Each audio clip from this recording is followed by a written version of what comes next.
Chers auditeurs, Dear listeners, bonjour. welcome to Comme d'Archi Podcast Season 5. Saison 5, dans le monde fascinant des architectes. And in the architectural projects. Je suis Anne-Charlotte Deponte, passionnée d'architecture et docteur des universités en histoire de l'archi. I am one of the spokespersons of Anne-Charlotte, who is a PhD in architecture history. Merci Thank you d'être avec moi aujourd'hui. to be with us today. Et And maintenant, now, lundi en français, place au talent. and Wednesday, let's talk projects. In English, of course.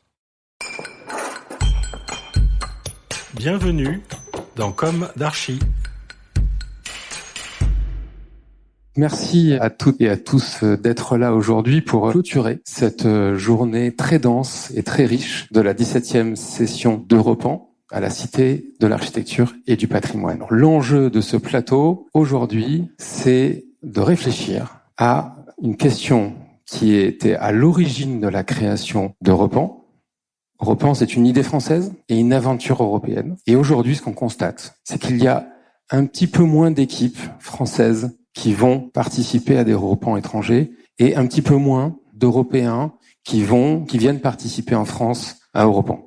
Donc, on s'est dit, on va pas attendre le 40e anniversaire d'Europan pour se poser cette question-là et on va clôturer cette journée par une parenthèse qui va offrir un retour d'expérience des anciens vainqueurs d'Europan étrangers qui sont devenus membres de jury. C'est peut-être ce qui va vous arriver bientôt. C'est ce que je vous souhaite. Et qui vont nous dire ce qu'ils pensent de cette aventure européenne aujourd'hui. Merci beaucoup.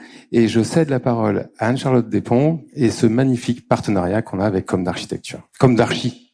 Oui, Voilà. Merci beaucoup Daniel. Bonjour à tous. Je vais commencer par vous inviter à vous présenter les uns après les autres et en même temps en profiter pour éclairer votre lien avec Europan, tout simplement. Bonjour, John Eaton, membre de jury de Europan France, Europan 17. Je suis architecte, anthropologue et associé de l'agence New South, qui est une agence basée à Paris, mais je suis britannique. Mon associé est française. On a candidaté plusieurs fois à Europan. Je pense qu'on a commencé avec Europan 13. On a fait 14 où on était lauréat, 15 aussi. Et on a un autre projet à l'agence qui date de Europan 13, qui est actuellement en chantier. Je suis ce chantier maintenant. Alors, on est impatient de voir ce que ça donne. Bonjour, Béatrice Saladic, je suis architecte et paysagiste. Je suis originaire de Barcelone et j'ai été aussi membre du jury séance 17, on va dire, et j'étais lauréate dans la précédente Europan 16 pour la ville d'Olna. Bon, lauréate mentionnée. On était mentionnés dans les sites d'Olna avec les projets Olna Centripète. Voilà. Bonjour, donc moi c'est Charlotte Sampson. J'ai été diplômée il y a 3 ans, donc je suis un peu petite. Mais donc j'ai monté ma pratique avec mon associé Arthur Runstadler qui est ici présent. Et donc il s'appelle PILXP. Pratique, donc on fait de l'architecture, mais on essaye aussi de raconter la profession via des vidéos. Et donc notre aventure Europan, elle a commencé avec la 16e édition. C'était un peu particulier parce que c'était dans des conditions assez extrêmes parce qu'on l'a fait 3 semaines avant le rendu. Donc c'était très particulier, mais on avait adoré faire ce concours-là. Donc on a décidé de réitérer l'expérience pour cette 17e édition, mais là dans de meilleures conditions. Donc on s'est entouré donc de 3 autres auteurs, à savoir donc Marion Comte, Léa Malga et Jean-Pierre Sernin. Et la particularité, je crois que je suis pas la seule ici, mais on a fait 2 Europans pour donc cette édition. Donc un à Rennes et l'autre en Autriche à Graz. Et si vous avez suivi la journée, vous avez vu qu'on a perdu à Rennes, mais donc on a fini Run-Europe à Graz. Alors, bonjour, donc je suis Nathanaël Pinard, membre du collectif Carré Noir. Et donc nous, alors l'expérience Europan, on avait déjà gagné à la session Europan 16 à Limoges, donc sur le territoire français. Et là, sur la session du coup Europan 17, effectivement, on a aussi fait du coup un site français à Florence et un site espagnol à Torrelavega.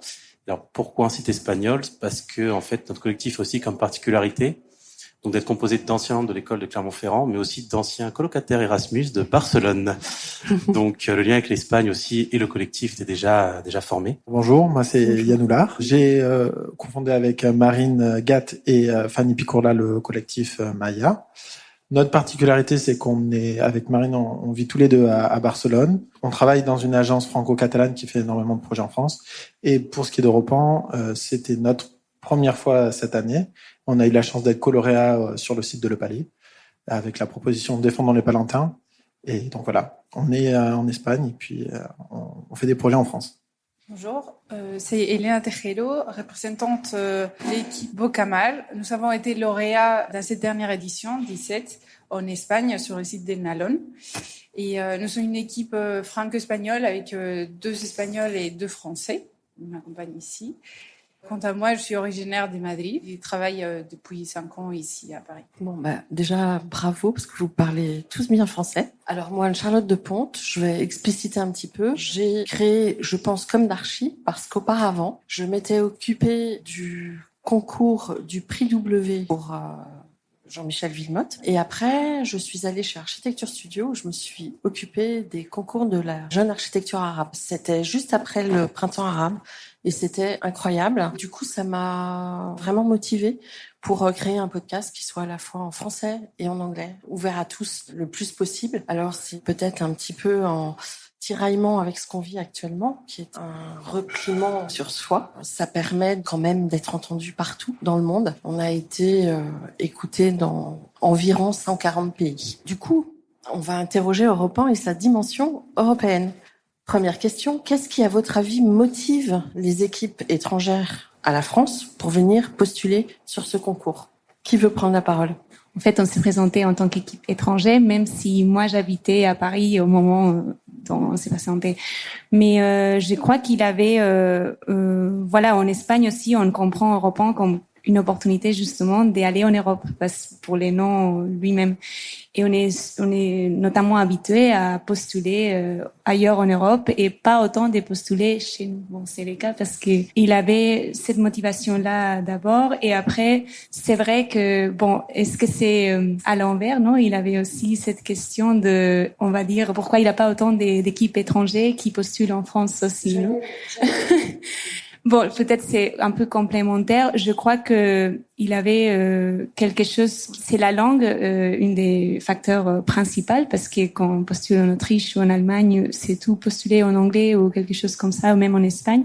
Ici, c'est vrai que c'est la langue, mais aussi les langages des projets. Même en tant que membre du jury, on a perçu un peu un langage commun qui faisait que voilà, en tant que jury, membre du jury français avec un regard étranger aussi, il avait plein de choses qui parlaient, parce que c'est les mots qu'on utilise.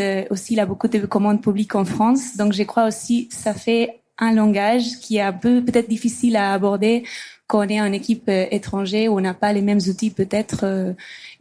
Alors, l'intelligence artificielle arrive. On va pouvoir dépasser ça bientôt. Oui, mais c'est plutôt la manière dont on s'exprime dans les projets. Je sais pas comment exprimer ça de manière claire, mais c'est aussi les acronymes, toute l'histoire un peu de comment on fait la ville en France en fait, qui est un peu difficile à approcher, surtout dans la phase qu'on a eu opérationnelle, et parce qu'on était 2 membres de l'équipe étrangère qui on avait déjà travaillé en France ou étudié en France, donc on avait une approche un peu, Ça, alors en effet, j'avais déjà interviewé des jeunes architectes espagnols qui me disaient que il y avait quand même des spécificités qui étaient, et la manière de faire était différente. Néanmoins, on est quand même dans un langage commun. Oui, mais c'est surtout l'approche des. Justement, ce que j'allais dire, c'est que je crois que c'est ça qui motive, c'est le fait qu'on vient d'ailleurs. La culture, elle est différente. Les façons de faire la ville le sont aussi. Nous, on voit bien qu'à Barcelone, la façon de faire la ville, elle est bien différente. Et ce qui motive à venir en France, c'est aussi apporter ce regard extérieur, venir le croiser au regard français. Et je pense que c'est ces propositions qui sont du coup peut-être en dehors de ce qu'on a l'habitude de voir ici en France, qui poussent les équipes étrangères, ou en tout cas, même si nous on est français, on a une pratique quotidienne de l'urbanisme et de l'architecture qui est différente, qui nous a poussé à venir en France et peut-être dire des choses un peu différentes. C'est peut-être en phase concours qu'on a cette motivation-là et qu'on attend de ça. Après, en phase opérationnelle, c'est un peu différent. C'est aussi parce qu'en phase opérationnelle en Espagne, on aborde Europan comme des concours, on va dire, qui après ont des commandes publiques de suite. Mais c'est plutôt comme on parlait ce matin dans le pan originel, que c'était des projets un peu prototypes ou des projets pilotes quelque part, non? Et ici, quand on rentre en phase opérationnelle, après, on a un petit gap. Je crois que c'est commun c'est pas un truc d'étranger ou pas, mais c'est juste l'approche, peut-être en Espagne, des repens. On voit ça comme un truc un peu différent qui va s'aborder aussi différemment parce qu'il va pouvoir peut-être avoir des équipes étrangères qui viennent sur place. Donc, c'est pour ça. Puis la façon de faire projet en Espagne est vraiment différente de la façon française. Et il y a tout un process de projet qui est plus technique, plus réglementaire qu'en France, parfois. Et je peux comprendre, un Français qui arriverait en Espagne pour faire projet, s'il gagne, et c'est tout ce qu'on lui souhaite, il y a un vrai, il y a une vraie barrière de la langue, qui peut être aussi parfois régionale. Quand on participe en Catalogne, si on maîtrise pas ou au Pays Basque, si on maîtrise pas le basque ou le catalan, ça devient un vrai frein parce que le fonctionnement des administrations, c'est avec des langues régionales. Oui. Puis au Pays Basque, je sais pas, je peux pas parler pour la Catalogne, mais au Pays Basque, il y a un vrai caractère aussi. Oui, c'est pareil. Mais en tout cas, en Espagne, oui. C'est du contexte. Nathanaël. Et dans le prolongement, pour illustrer un peu ça, il y a des forums intercessions en fait entre chaque session Europan. Et du coup, on était présents au forum intercession Europan 16, Europan 17. Et dans le cadre d'une table ronde, il y avait eu un échange entre les membres d'Europan France, Europan Espagne, Europan Italie.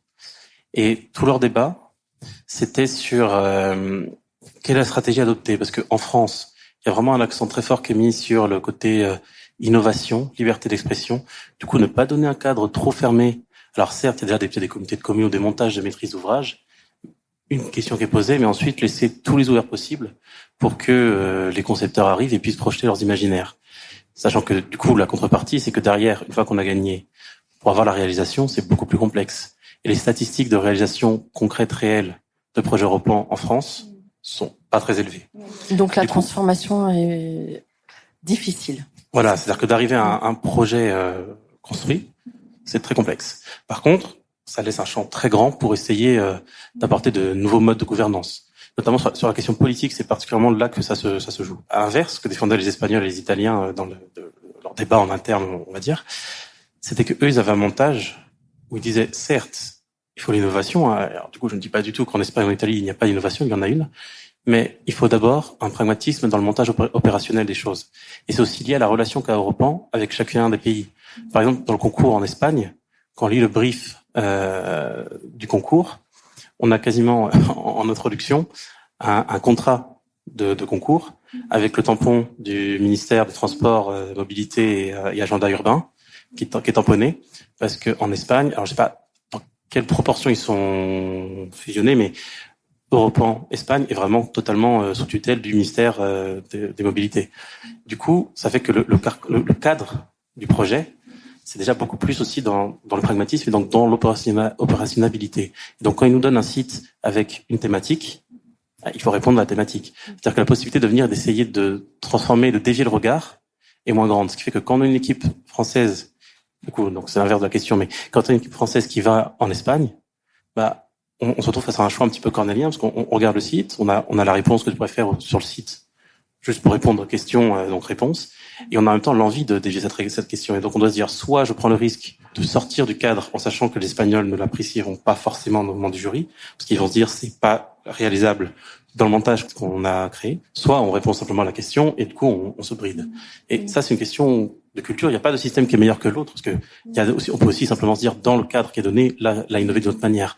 Mais c'est quelque chose sur lequel il faut se positionner et c'est pas toujours évident. Alors, n'hésitez pas à vous représenter quand vous prenez la parole pour qu'on vous identifie bien. Après, c'est vrai, je sais pas si c'est le processus. Du coup, Elena Tejero, pardon, j'ai réfléchi, représentante d'une équipe lauréate en Espagne, une équipe internationale. On est 2 Espagnols et 2 Français. Du coup, notre choix, ça a été un peu intuitif. Pour répondre à la question des pourquoi on répond dans un autre pays, on n'avait pas un choix prédéfini. On a étudié les sites des France et d'Espagne et c'était presque intuitif. On avait envie de faire une échelle un peu plus grande, territoriale et un endroit beau.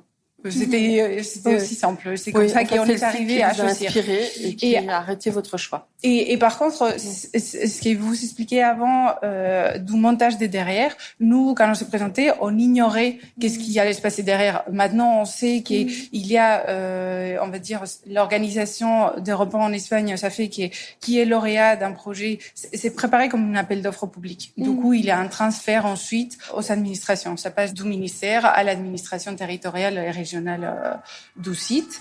Mais nous, on ignorait ça et on a abordé un peu la question du territoire, la question du paysage, la question architecturale, puisqu'on est allé un peu jusqu'au bout, de façon indépendante à cette montage de l'après, qui est très important parce que c'est ça qui est après. Enfin, c'est intéressant, ça fait que les projets arrivent au bout ou pas. Mais concrètement, quand on lit le rapport du jury, on dit, alors, je dis pas que en France on aurait été premier du tout, mais dans le rapport du jury, donc on a parce que nous on arrivait runners up, du coup on a le lauréat. Donc on décrit pourquoi les lauréats. Voilà, ils ont répondu, c'est un enjeu sur une place au niveau d'une gare pour désenclaver un quartier, pour simplifier. Du coup, ils ont répondu, en dessinant la place en fait. Et du coup, très bien, pas de souci. Nous, dans le rapport du jury, on a dessiné la place, mais on n'a pas mis l'accent dessus. C'est-à-dire qu'on a refait on a refait une politique de développement du quartier dans lequel s'inscrit la place. Mais en fait, du coup, la place est dessinée, mais on a beaucoup moins un focus dessus. Donc c'est moins clair ce qui s'y spatialise. Mais par contre, ça donne les problématiques de comment on le fait dans un autre contexte. Mais du coup, dans le jury, le rapport, ce qu'ils ont mis, c'est ce projet est très bien, on adore, mais par contre, c'est hors sujet. Mais comme il est très bien, on va quand même le mentionner, mais par contre, on va pas le faire, quoi. On se retrouve dans une situation un peu pas ubuesque, que je comprends pour les raisons qu'on vient de dire. Mais ça pose question sur le fait qu'en fait, on doit prendre une décision. Est-ce qu'on veut être porteur d'une posture vraiment, on dit non, ce qu'il faut faire, c'est casser la gouvernance politique, ou est-ce qu'on prend une posture, on dit non, il y a un cadre, et on respecte le cadre. Parce qu'en France, c'est vraiment, alors en dehors des débats sur réemploi, paysage, vie vivante, etc., qui sont tous les données que nous après on met dedans, la première porte d'entrée, c'est changer la gouvernance. Et c'est ça vraiment le truc qui permet de le faire. Du coup, quand on est dans un contexte où il y a une gouvernance qui est déjà posée, ça veut dire qu'on peut innover, encore une fois, mais pas sur ce sujet-là. Et donc ça, c'est ni meilleur d'un côté ni de l'autre, parce que du coup, leur pourcentage de réalisation est bien plus élevé, et c'était pour ça qu'ils avaient un débat en interne. Mais le fait d'avoir ces deux systèmes qui sont pas du tout en accord, ça fait que quand on passe d'une frontière à l'autre, il faut en être conscient, sinon on est désavantagé. Et il faut accepter la conséquence. Mais je crois que voilà, c'est exactement, on pourrait dire, la même chose à l'envers, non? À la fois pour l'expérience qu'on a eue aussi pour savoir présenter un concours ici et tout, nous on avait la chance d'entre nous aussi qu'on travaillait, on était espagnols mais on travaillait en France et du coup d'une certaine manière on savait un peu voilà ce que vous nommez comme les données un peu qu'il faut rentrer dans les projets. C'est quand même des données d'entrée, donc pour peut-être en Espagne c'est un truc plus pragmatique de répondre à la question peut-être programmatique ou un peu rester dans les trucs et tu peux innover plus peut-être je dirais c'est plus architectural les questions, non? Et du coup, tu peux innover plus dans la forme, dans dans l'espace. L'approche, je crois qu'elle est totalement différente déjà en termes d'échelle. Mais ici, je dirais que c'est l'inverse. Du coup, c'est une approche plus, de parler presque aux élus, je dirais, et de rentrer toutes ces données-là que j'ai trouvé un peu, en espagnol, on a ces trucs un peu pragmatiques. On veut comprendre. C'est un peu moins rassurant en France, c'est ça? Quoi? Vous sentiez moins cadré en France? Mais après, il a des cadres. Pour moi, ça, c'est un cadre aussi. Enfin, tout ce que vous disiez sur les données qu'il faut rentrer, parce que c'est les mots qu'on entend aussi quand on est dans les marchés publics.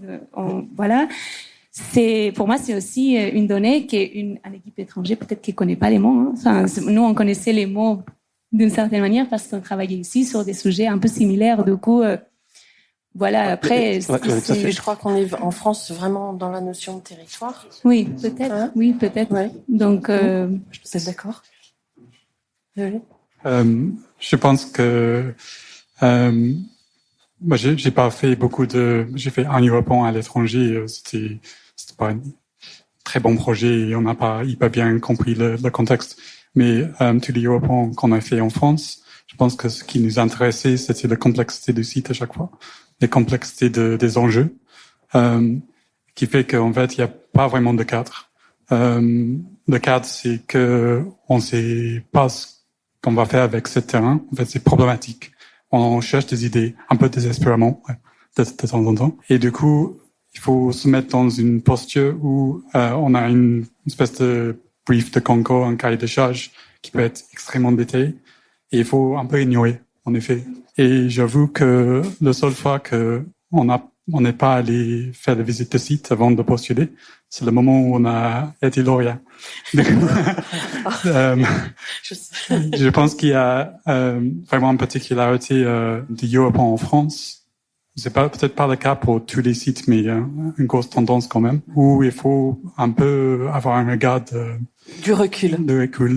Et je pense que c'est justement si des équipes étrangères peuvent se mettre dans cette imaginaire, c'est une raison pour laquelle ils peuvent trancher. Justement, si on regarde l'extérieur, c'est une autre façon de faire.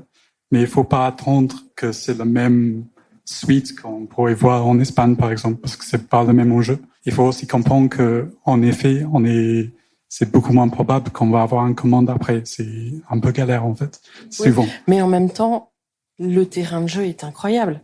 Enfin, moi qui ai commencé à interviewer des lauréats ou des mentionnés Europan depuis Europan 16. Et d'ailleurs, Nathanaël est venu au micro de Comme d'Archi. Dans ce cadre, je me rends compte qu'il y a un zoom et des zooms permanents. Enfin, je trouve que quand on est un jeune architecte, d'avoir cette possibilité à la fois de se confronter au territoire et à l'architecture, voire même à une échelle plus petite, c'est incroyable. Est-ce que vous êtes d'accord ? Oui, mais par rapport à tout ce qui est dit, des contraintes du lieu dans lequel on arrive et des possibilités de rencontrer des difficultés parce que la façon de faire est pas la même, c'est justement, je pense, ce qui est intéressant. Et c'est en arrivant quand on dit qu'on veut participer à Europan ailleurs que du pays de là où on vient, comprendre le site, c'est pas juste comprendre l'endroit où on fait le projet, c'est aussi comprendre comment fonctionne l'écosystème des acteurs, et c'est aussi accepter que le rôle de l'architecte en fonction des pays est pas forcément le même. L'architecte en Espagne, parce qu'on parle de l'Espagne, ou l'architecte en France a pas du tout le même rôle, et donc si on commence à comprendre un peu comment fonctionne la profession là où on va, je pense que c'est là où on peut commencer à avoir des réponses qui vont plaire au jury du pays dans lequel on intervient. Et aussi en comprenant comment fonctionnent dans les architectes dans les autres pays, que ce soit européen ou même la pratique juste architecturale, parce que c'est vrai que les architectes espagnols, c'est pas du tout la même chose. Ils peuvent signer des plans, enfin, vous m'arrêtez si j'ai des bêtises, mais ils peuvent signer des plans structure, ils ont le rôle que de chez nous auraient des ingénieurs. Alors pour nous, c'est vraiment des personnes différentes, quoi. Et ils ont un poids dans les discussions, exactement, qui sont pas du tout les mêmes. Donc, comprendre ça et comprendre comment ils font, ça nous permet aussi de nous réinterroger sur notre propre pratique à nous, sur notre profession dans notre pays, se dire pourquoi certains sujets peut-être peuvent à nous être plus chers, peut-être sur d'autres choses, au contraire s'inspirer de ce qu'ils font eux et comprendre les raisons pour lesquelles ils le font pour tirer le meilleur parti et ensuite se positionner en tant que professionnel. Et après un petit point aussi sur la question des termes. Tout à l'heure quand vous discutiez, il y avait d'un côté la question de traduire, effectivement par exemple avec une IA ou est-ce qu'on veut, mais on peut traduire littéralement le sens des mots et obtenir un texte qui est lisible. Mais les jeux de concepts qui s'y raccrochent, par contre, ça ne marche pas du tout. Certains termes propres à la profession, je sais pas moi, ville organique, sol vivant, ou je ne sais. Pleine terre. Certains. Pleine terre en Espagne, ça n'existe pas. Ouais. C'est incroyable. Mais il y a des concepts en fait qui peuvent être traduits, mais il y a des concepts qui n'existent pas. Et oui, pour petite info, ma copine est espagnole et architecte. Donc quand moi je fais mon texte, j'envoie pour qu'elle le traduise. Alors, je peux vous dire, ça n'a pas marché. Parce que là, on est très focalisé sur l'Espagne, mais il y a dans d'autres pays. Parce que, alors, en revanche, j'ai fait des interviews avec des architectes américains, et maintenant ça commence quand même, on en a plusieurs, dont SOM, je suis très fière. J'ai pas ressenti ça vraiment. Peut-être aussi que, le rôle des architectes anglo-saxons est plus proche de celui de l'architecte français que celui de l'architecte espagnol, parce que c'est de ce dont on parlait. Et l'architecte espagnol, c'est un vrai constructeur. C'est une personne qui, quand elle devient architecte, elle sait construire de A à Z un bâtiment. Et ce qui est pas le cas en France. Et alors, en fait, je pense que les anglo-saxons et les français ont comme des nuances, mais c'est vrai que la nature de la différence n'est pas la même, et du coup, on va la sentir, mais pas au même moment. C'est-à-dire, je pense effectivement, les architectes espagnols, ils ont une globalité de leur approche, qui les amène aussi, du coup, à avoir un point de vue technique plus fort, ce qui est retranscrit jusque dans le montage d'Europan, parce que c'est retranscrit ça a plein d'impacts, en fait. Donc, il y en a beaucoup, je pense honnêtement, il y en a beaucoup qui sont très positifs pour la profession également. Sur quelques points, du coup, peut-être, par exemple, là, on le voit avec la question de l'innovation ou de casser le mode de gouvernance et tout, de sortir du constructeur, mais devenir peut-être un acteur politique. Là, peut-être que les Français ont un lead. Mais si on regarde maintenant en mettant les anglo-saxons, ils ont souvent plutôt des très grandes structures et ils ont des modèles où ils ont une structure à des architectes, mais il y a aussi des ingénieurs en interne, mais c'est quand même pas la même personne. Donc si on parle à l'architecte américain, il y a peut-être pas une différence, mais si on parle à l'agence américaine d'architecture, ils auront les économistes, les ingénieurs, etc. Et en fait, ils vont finir par prendre tous les rôles comme le font les architectes espagnols. Simplement, l'architecte espagnol le porte sur lui, alors que dans le cas américain ou en anglais, ça va être la structure qui le porte. Donc en fait, il y a toute une pluralité de cas comme ça. Et c'est vrai, par exemple, comme tu le disais, que quand on le comprend, du coup, on s'interroge encore une fois sur notre propre statut là-dedans. Et donc, que ce soit dans la profession en général ou dans le cadre d'Europan, c'est très intéressant. Par contre, ça amène aussi des problématiques. Après, et ça peut être des frontières. Je pense que c'est important aussi de souligner une envie un peu plus naïve, juste de faire un projet ailleurs, comme tu disais avant, juste de comprendre une situation hors de notre culture, une autre culture, de comprendre une autre sol, de comprendre une autre façon d'habiter les territoires, un autre paysage. Et je pense que c'est ça qui est très, enfin, qui on aime en tant que concepteur. Donc une curiosité. Exactement. Mais c'est intéressant parce que on vit une période de repli et on se dit est-ce que à partir de Bilbao, de Guggenheim, il y a eu une ouverture. Enfin, il y avait beaucoup d'architectes qui postulaient dans des pays différents, etc. Et aujourd'hui, les cartes sont très nettement rebattues. Et pour le coup, est-ce que cette visibilité, le côté être visible à l'étranger, est-ce que c'est bien utile, etc. Est-ce que vous posez ces questions-là? Moi, sans parler de la visibilité, et pour répondre justement à ce dont tu parlais de curiosité, ce qui nous a frappé en fait quand on est allé en Autriche, donc pour la remise des prix, il y a toute une autre démarche comparativement à la France. C'est que on a fondamentalement pas du tout le même rapport à Europan qu'on a en France et visiblement en Espagne, parce que je vois les mêmes rapports. Parce qu'en fait là, je le vois très bien qu'il y a un rapport extrêmement entrepreneurial à Europan. La majorité des équipes françaises le font dans le but d'accéder à la commande, mais aussi parce que c'est le reflet du système français, puisque les concours sont réglementés par la MOP, tout ça. Et donc finalement, pour les jeunes praticiens, la seule façon d'accéder à la commande publique, c'est via Europan. Et c'est pour ça que beaucoup de Français participent en France, parce que eux ont une visée entrepreneuriale. Donc, nous, quand on allait en Autriche, ce qui était assez drôle, c'est donc Iris, qui était la représentante Europan Autriche.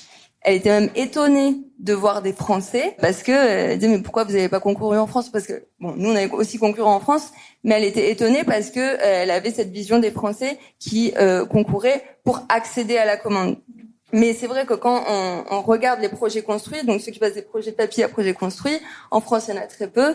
En Autriche, mais c'est 20 000 mètres carrés, des centaines de logements. C'est vraiment des très grosses opérations. Je sais pas comment ils font leur montage, mais je pense que ils le font avec des maîtrises d'ouvrage privées, que c'est pas seulement des marchés publics. Donc ça amène une autre question. Oui, c'est très paradoxal en fait. En fait, c'est là où on voit qu'on n'a pas du tout les mêmes rapports. Et en fait, en Autriche, même eux, en fait, comme les concours sont très peu réglementés, il y a très peu de concours en fait dans ces pays-là. Nous, en France, on a genre 3000 concours par an, alors que le second pays, l'Allemagne, ils ont genre 800. Rien que ça, alors que on est les deux seuls pays dont les concours sont réglementés. Et en fait, en Autriche, qui est un pays quand même bien moins concurrentiel au global sur les concours, pas que sur Europan, qu'en France, eux, en fait, comme les concours sont moins réglementés, les maîtrises d'ouvrage qui font appel au concours, c'est dans un souci de bonne pratique, d'exemplarité, et pour aussi ouvrir la voie aux jeunes praticiens. Alors que nous, c'est tout l'inverse, il faut qu'on fasse des Europans justement pour essayer d'accéder à la commande. Donc en Autriche, eux ont assez peu d'intérêt finalement presque à faire Europan, parce que autant faire un concours qui va vraiment être construit, où il y a une certaine débouchée officielle. Et ce qui est intéressant, c'est que donc la vision d'Europan en Autriche est bien plus poétique, littéraire, et bien moins ancrée justement dans les politiques, parce que en fait les autres concours qui sont moins réglementés sont dans cette veine-là. Et finalement, nous, c'est aussi, je pense, c'est pour ça qu'on a gagné aussi, c'est parce que mais poétique à l'échelle vraiment architecturale ou non, c'était un projet très urbain. Après, ils font aussi des projets plus resserrés, mais nous, c'était un projet très urbain. Et je pense que c'est aussi pour ça qu'on a remporté, alors qu'on n'y était pas allé. C'est parce que justement, en fait, ça nous a permis aussi une liberté qu'on n'aurait pas eu en France. Quand on voit notre proposition française et notre proposition autrichienne, elle est pas du tout pareille, parce que forcément, on n'y est pas allé. Et c'était très intéressant de voir justement cette ambiguïté des rapports. Alors là, je pense qu'on a à peu près cadré le contexte européen. Maintenant, moi qui ai suivi, enfin même préparé un concours de la jeune architecture arabe, j'ai constaté que d'un point de vue géopolitique et sociétal, il y avait des choses qui ressortaient qui étaient à la fois, enfin qui étaient très vives. Ma question c'est, est-ce que vous pensez que Europan, par exemple, peut, à une échelle plus large, porter une idée de construction, de reconstruction? Et je pense aux pays arabes, notamment, surtout en ce moment où c'est tellement douloureux. Sans rentrer dans des prises de position du tout, c'est pas ça que je veux dire. Moi, j'ai le souvenir que quand j'étais chez Architecture Studio, la jeune architecture arabe avait vraiment permis de créer un élan. Alors c'est vrai que quand on avait reçu les projets, il y avait des projets très néo entre guillemets. Il y avait la place de la femme qui se posait parce qu'elle pouvait difficilement participer. Mais ça n'empêche que ça a créé une énergie et ça a rassemblé. Est-ce que vous pensez que Europan ce serait pertinent d'élargir ou pas? Oui, avec la compréhension que l'Europe n'est plus forcément le centre du monde. Mais justement, il y a le positionnement de l'Europe aussi. Du coup, je pense que ce serait intéressant d'avoir une collaboration qui visait à adapter Europan à un autre contexte et pas juste soi-disant reproduire le modèle Europan dans le monde arabe, par exemple. Parce que je pense que, juste pour retourner très brièvement à la discussion sur les termes, je pense que c'est aussi des codes qui sont un peu difficiles à qualifier, mais il y a une espèce un code graphique, un code imaginaire, de l'imaginaire quand on pense à l'architecture de la ville et comment ça devrait être. Ça implique des questions de droit des femmes ou autres. Et du coup, il s'agit, quand on exporte un concours ou un modèle de concours, de promouvoir en effet les valeurs européennes, peut-être, si c'est un modèle monolithique, tout en gardant en tête que des fois, il y a des valeurs différentes qui sont a priori incapables, ils sont pas compatibles, mais ça veut pas dire que c'est toujours problématique dans le contexte. C'est difficile à qualifier, mais peut-être qu'en ce moment aussi c'est encore plus vif. Ouais. Du coup, oui, je dis oui avec un mais. Dans ma réflexion et ma préparation, il y avait ce mais aussi. Donc, non, moi, ce que j'allais dire, c'est que sur l'expansion un peu d'Europan, c'est souhaitable. Mais je pense que ce qui est aussi important, aujourd'hui, Europan, c'est très national en réalité. Il y a Europan France, Europan Espagne, etc. Et même nous, dans notre pratique là, on a gagné Europan France, et en fait, on ne fait que parler aux Français. Enfin, en tout cas, jusqu'à présent, on n'a parlé qu'aux Français. Et ce qu'on se demande, nous, au collectif Maya, c'est est-ce qu'on a tous défendu des thèmes qui n'étaient pas forcément les mêmes. On a tous parlé pas forcément des mêmes sujets. Et ça peut être aussi intéressant au-delà de faire des rencontres ville-territoire françaises, ça aurait été très intéressant, par exemple, dans notre cas, de pouvoir parler avec tous les gens qui ont traité du sujet de l'eau, de la submersion marine, pour justement qu'Europan devienne un vrai moment d'échange où on peut apprendre, on peut avoir des regards croisés et on peut créer de la richesse intellectuelle grâce au concours. Ouais, je suis tout à fait d'accord et c'est vraiment ce qui nous a marqué aussi en Autriche, c'est que pour le coup là, il y avait énormément d'équipes franchement qui venaient de partout et là on avait vraiment ce sentiment, chacun a expliqué d'où il venait, comment est-ce qu'il pratiquait. C'est là où justement on a eu énormément d'échanges sur leur Europan respectif, comment ça fonctionnait et en fait ça se voyait aussi même dans l'organisation qu'Europan, Autriche, Estonie avait fait parce que ils ont fait en sorte aussi que ces rencontres se passent. Parce que ils n'avaient pas organisé juste une soirée remise des prix, ils ont fait vraiment un week-end, ils ont invité tout le monde, ils ont fait des visites, ils ont fait un petit pèlerinage architectural qui présentait d'autres projets européens qui avaient été réalisés et donc j'avais trouvé ça très riche que on puisse échanger vraiment avec d'autres nationalités et ça je trouve que c'est un peu ce qui manque parfois avec Europan France qui est plus dans l'entre-soi. Et juste pour terminer sur le sujet de la visibilité dont on parlait tout à l'heure, je pense que ce qui est intéressant, c'est pas forcément la visibilité internationale, mais c'est la visibilité pour les gens qui traitent des mêmes sujets que nous. Et ça entraîne forcément une certaine internationalité en quelque sorte, mais en tout cas de pouvoir parler à l'échelle européenne et voire mondiale des sujets qu'on partage. Sur deux sujets, déjà sur effectivement ce sujet-ci, je peux donner aussi le spectre de ce qui se passe en Espagne. Pour l'instant, il ne s'est rien passé. On n'a pas eu d'échange ni en Espagne, ni à l'international, ni rien. Donc, je vois qu'en Autriche, vous avez déjà eu des flux, etc. Et bon, en France, on est là, il s'est passé des choses. Donc, j'avoue que je ne saurais même pas dire comment c'est en Espagne, parce qu'on sait que les lauréats, du coup, ceux qui vont construire, ont été reçus par par les mairies. Mais après, les grands débats, les grands forums, peut-être qu'ils auront lieu, je ne sais pas. Mais en tout cas, pour l'instant, c'est même pas créé. Donc, peut-être aussi qu'ils pourraient échanger entre pays pour essayer de dépasser les frontières par thématique, mais aussi pour se mettre d'accord sur un minima de communication, d'échange et de débat. D'accord. Donc en fait, plus d'échanges pour stimuler encore davantage. De naissance à Europan. Hein. Et après, je trouve dans l'ouverture plus globale au monde entier, bon, bien sûr, ça peut amener du bon, mais il y a aussi un risque, c'est que ça dilue un peu aussi la pertinence des propositions, mais aussi des villes qui sont proposées, parce que là, c'est vrai que déjà les briefs français et les briefs autrichiens étaient très différents, mais en tout cas, toutes elles traversent les mêmes problématiques. Et j'imagine que si on ouvre à plein de pays, il y aura plein de nouvelles villes, et je suppose qu'il y aurait même vraiment des débats fondamentaux sur les enjeux que chacun souhaite protéger, développer. Et finalement, j'imagine que ça peut aussi dévier les valeurs que souhaite mettre en valeur, mettre en exergue Europan.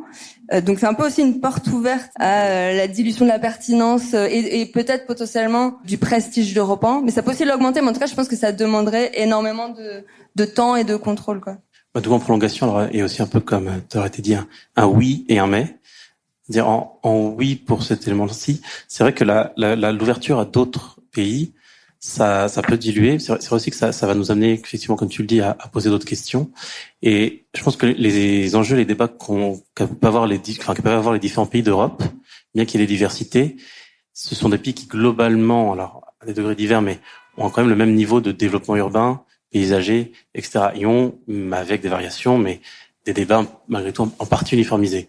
Si on commence à ouvrir, par exemple, sur des pays du Sud, ce qui est intéressant, c'est que ces pays-là, ils sont pas du tout au même moment de développement. C'est-à-dire que la plupart, en tout cas, des espaces concernés sont en des booms de développement gigantesques. C'est-à-dire qu'en quelques années, démographiquement, ça explose. Les problématiques que nous, on a pu avoir sur un temps long, eux, ils l'ont en version compressée. Et ça mène à d'autres thématiques, à d'autres approches. Ils n'ont pas du tout la même culture de la question. Mais du coup, je trouve que ça, c'est plutôt en faveur, dans le sens où la rencontre d'une culture européenne et d'une culture autre, ça peut mener des choses très intéressantes, dans le sens où nous, on a un retour d'expérience sur ce qu'on a fait, tandis que eux, ils vont le vivre maintenant. Donc ça, c'est plutôt le oui. Mais après, dans le mais, il y a aussi le fait du coup, que toi, tu évoquais la question du printemps arabe. Il a été aussi, en ce moment qu'on préparait le brief, évoqué la question de l'Ukraine. Donc plutôt des pays qui sont en crise, qui sont en partie précarisés. Là, ça m'interroge sur deux choses. Un peu comme ce que tu disais, il y a la question à peu près faut pas tomber dans une forme de néocolonialisme où on viendrait avec des réponses, oui, alors ça, exogènes et le plaquer, quoi. Non, bien sûr que non. Bien sûr que non. Mais l'idée, c'est peut-être de leur donner des outils qui leur permettent justement de se resolidifier. Ouais, mais ça veut dire qu'il faudrait des règles du jeu. Un outil de résilience pour eux-mêmes, en fait. C'est ça. Mais du coup, ça veut dire que les règles du jeu devraient être très différentes, drastiquement. Parce qu'en plus, un pays qui est précarisé, du fait d'une guerre, hein, j'entends dire, du fait d'une destruction, d'un traumatisme, quel qu'il soit, sinon on arrive et qu'on commence à inonder aussi leur pays d'architectes étrangers, etc. Enfin, j'imagine, je sais pas moi, l'architecte ukrainien qui veut participer à la construction de son pays et soudainement il a 15 000 architectes du monde entier qui viennent pour aider. C'est une richesse, donc ça reste positif, c'est bien, oui. C'est bien, mais il faut pas que ça étouffe la création et la capacité des architectes ukrainiens. Donc peut-être qu'il y aura des règles du jeu où ce serait des partenariats, c'est-à-dire que peut-être une bonne méthode, c'est de dire qu'il y a des collaborations qui se font, ou alors qu'on peut participer là-bas, mais qu'il faut que l'équipe ait au moins, je sais pas, un membre ukrainien ou un membre du pays. Oui, bien sûr. L'idée, en fait, que je suggérais, c'était plus vraiment pour qu'ils se réapproprient leur, qu'ils aient une méthode pour se resolidifier à l'intérieur de leur territoire. Par rapport à ce que tu dis, ça boucle peut-être la boucle du début. C'est-à-dire peut-être que nous, si on arrive là-bas, en n'ayant pas les connaissances du site, nos réponses, elles seront peut-être pas aussi bonnes que les gens qui sont là-bas. Donc peut-être que les réponses seront plus riches des gens qui ont vécu ou qui habitent l'endroit plutôt que ceux de gens qui arrivent. C'est vrai.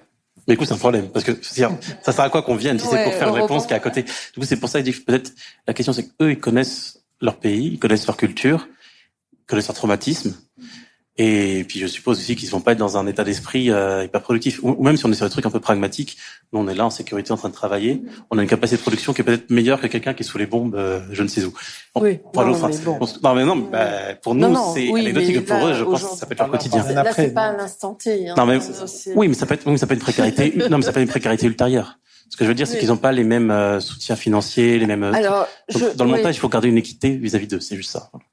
Après, au lendemain justement de la jeune architecture arabe, il y a un architecte qui a joué un rôle important, qui a été un partenaire de ce concours, qui était Mohamed Larbi Meroum, qui m'a réécrit derrière et qui m'a dit alors on recommence quand ? Enfin, parce que vraiment pour eux c'était quelque chose de très positif, sans ingérence justement.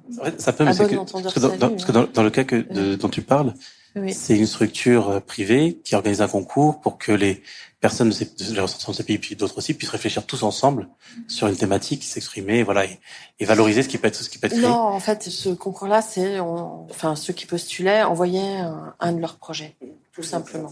Parce que là, c'est la valorisation de ce qui est fait là-bas. Alors, le cadre d'Europan, déjà, c'est quelque chose qui est identifié comme européen, donc il y a une polarité politique à la question. Donc, ce que je veux dire, c'est que de toute façon, oui, dans tous les cas, ça va être une richesse, et ça va être quelque chose de très positif. Mais si c'est fait, ça doit être fait vraiment avec une grande subtilité dans la méthodologie. Ouais, c'est juste ça. Enfin bon, il faut peut-être interroger les décideurs. Moi, je dirais que, en tout cas, en grande partie, le monde arabe est européen en quelque sorte, parce qu'on partage le Méditerranée. Et il y a beaucoup d'aspects de culture, de réponse au climat qui sont très pertinents. Et juste pour parler de l'inquiétude de l'évaluation des valeurs, je pense que ce serait très bien qu'on introduise différentes façons de voir le monde, en fait. Surtout dans un contexte où, climatiquement, on voit qu'on devient du Sud en Europe progressivement. Du coup, en fait, il y a beaucoup de réponses qui sont là, qui existent, des solutions techniques, des approches à créer l'espace public, etc., qui seront extrêmement pertinentes dans les années à venir, je pense. Donc, c'est pas simplement y aller et, dans une posture de bienveillance, promouvoir l'architecture arabe, par exemple. C'est plutôt de apprendre. Je pense que c'est ça où se trouve la vraie valeur d'une telle démarche.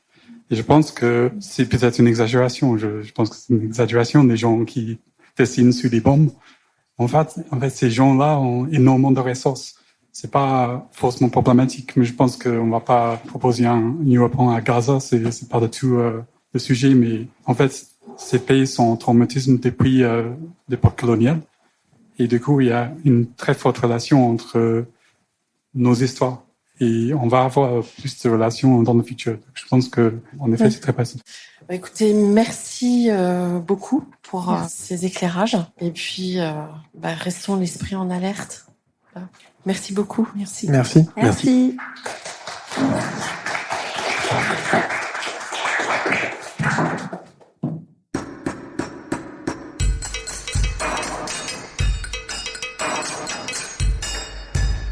Chers auditeurs, merci pour votre écoute. N'oubliez pas de retrouver nos sujets en avant-première sur Instagram à l'adresse @comdarchipodcast. Si vous aimez ce podcast, favorisez sa diffusion en lui donnant 5 étoiles sur Apple Podcast, plus un petit commentaire, ou sur votre plateforme de podcast favorite. Et surtout, abonnez-vous pour écouter tous nos épisodes gratuitement. À bientôt, et d'ici là, prenez soin de vous.